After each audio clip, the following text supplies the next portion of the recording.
Le lait collecté quotidiennement chez nos producteurs est acheminé sur le site de Pamply.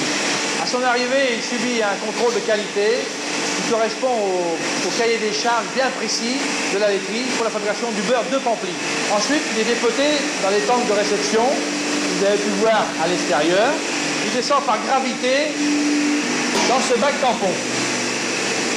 Sa température est d'environ 5 degrés. Puis il est repris par une pompe vers le pasteurisateur. C'est à partir de là que la chaîne de la transformation du lait au beurre commence.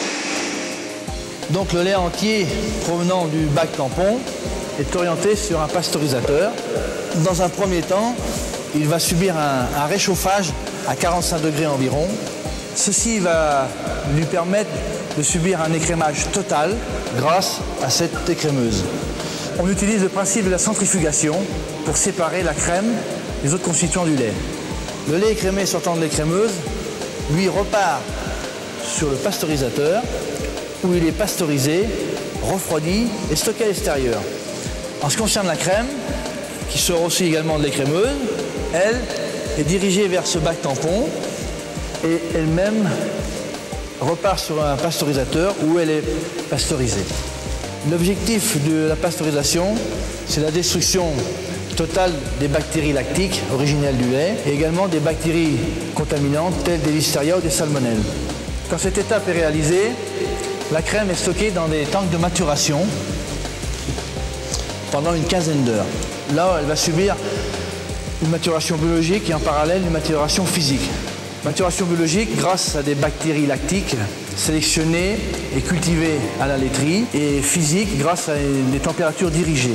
Ils vont conférer à la crème un arôme, une aptitude au barattage, une acidification qui va être donnée à notre beurre bien typique et bien spécifique à Pamply, que l'on va donc retrouver à la fabrication à partir de nos barattes.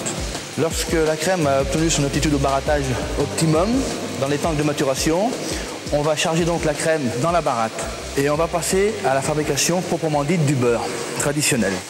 La première étape de fabrication consiste à l'éclatement du globule gras, c'est-à-dire la séparation de la matière grasse solide et liquide qui va permettre dans les étapes ultérieures de réaliser la pâte de beurre.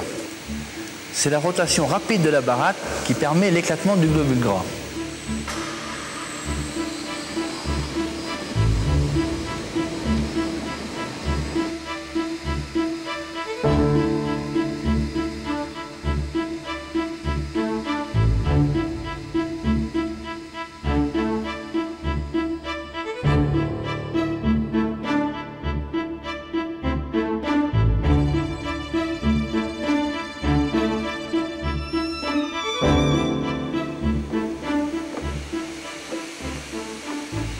L'objectif c'était d'obtenir un grain de beurre, une petite noisette, et maintenant on va passer à l'évacuation du bas-beurre.